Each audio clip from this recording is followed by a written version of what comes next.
Hello guys, so I am in TPC today for my posterior session, so I thought I would film this session because I've not filmed it for YouTube yet. So I'm just making my pre-workout, which I also put this on my story. If you have a Stanley cup or like one of these cups and it's got like the big straws in it that basically leak everywhere if you knock it over, go on Amazon and buy one of these for like £5 and then it doesn't leak. Oh, she lied.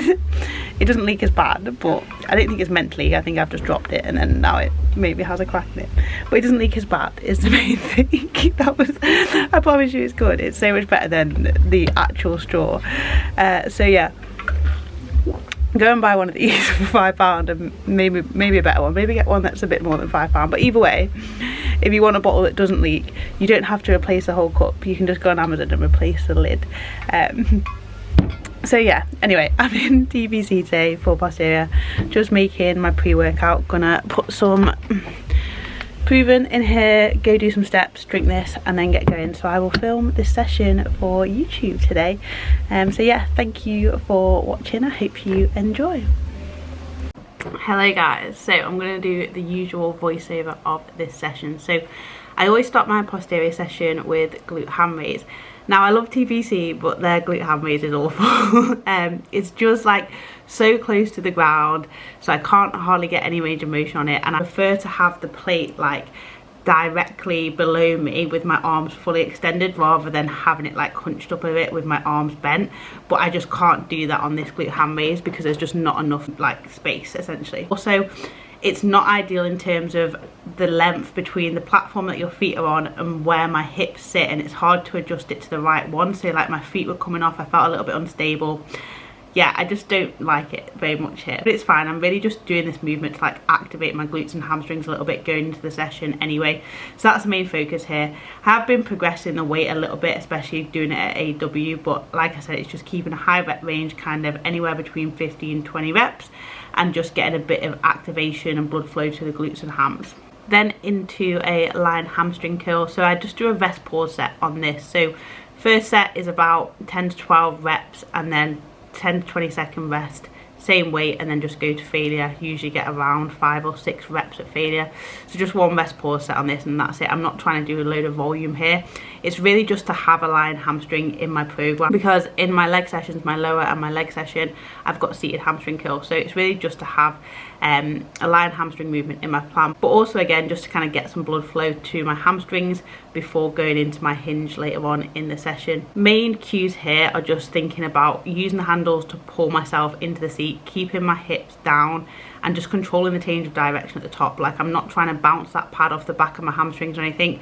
I've just got control on that concentric, control on the eccentric, and just keeping my hips down. Then into a lat pull down, which is a movement that a lot of people are like, oh, it's not optimal, like use like a mag grip. But for me, I just get on really, really well with a lat pull down and an overhand grip. Like I feel it in my lats. I use it again mainly to just activate my lats going into the rest of my pull movements, and I just like it. Now that being said, in TPC, this is the only cable attachment they have to do a lat pull down on, and it's a little bit far in front of you, which means that keeping my elbows either side of my torso and driving them towards my hips is a little bit more difficult because the cable is angled kind of coming towards me rather than being angled a little bit more vertical. But it was fine. Like again, it felt good. I got a good connection in my lats. I just had to be cautious of like really thinking about driving my elbows towards my hips rather than rowing them backwards, because I'm wanting this to be a lat movement, not an upper back movement. Then into a single arm rear delt, same bit of kit that they have at AW, so no change here. I just do it single sided. I turn a little bit into the side that I'm doing it on just to get a little bit more range of motion, a little bit more stretch through the rear delt. I just have 3 sets either side on this. But yeah, I've had a bit more emphasis on rear delts in this training block just because the side shots in natural federation figure poses are like my weaker ones, so I've just been putting a little bit more emphasis in my rear delts just to have a little bit more shape in those side shots basically, well hopefully. But yeah, they're like a weak point for me, so just a lot of volume there to be honest over this training split. Then after rear delts, I would usually have my single arm pull down and another pulling movement before going into deadlifts. However, these were taken, so I was just like, you know what, I'm just going to do deadlifts a little bit earlier in my session this time around. And actually it felt pretty decent. So this video here is my back off set, just because I filmed my top set in portrait mode for Instagram. So this is my back off set, but I actually added 2.5 kilos to both my top set and back off set. So I think this is 110 kilos here, which I was pretty happy with. Like, it felt decent, it moved well. I like deadlifting in TPC, like the bar's decent, the platform's nice to like deadlift on. So yeah, I was pretty happy with both the top set on this and the back off. Main cues for deadlift I'm thinking about is just bracing well, setting up in a starting position where my hips aren't kind of elevating before I've even started pulling off the floor. Nice neutral stance, keeping my back neutral, crunching into my abs a little bit, and just kind of driving through the floor as I come up.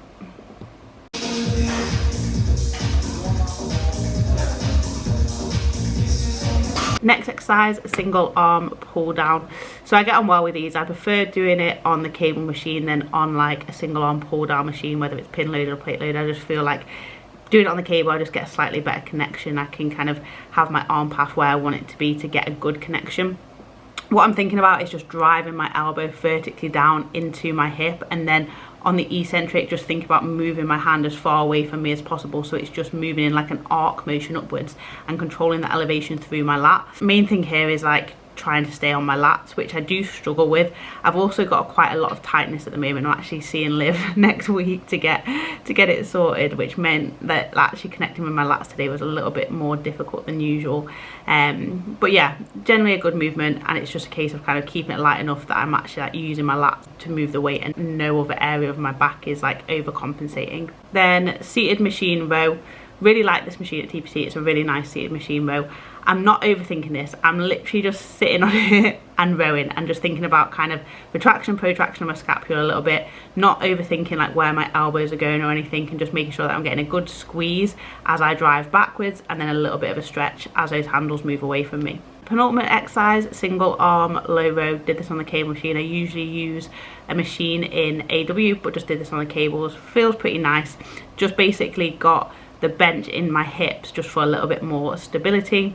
And then all I'm thinking about here is like dragging my elbow down along the floor and again into my hip, because I'm trying to stay on the lat here. 2 sets on this, and then went into my final exercise, which is glute cable kickbacks, a bit more glute max focus.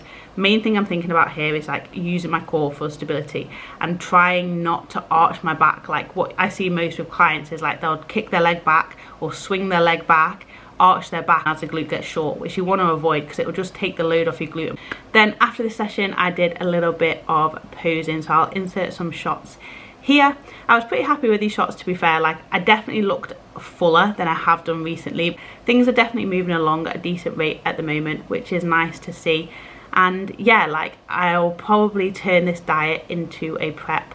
And that was it.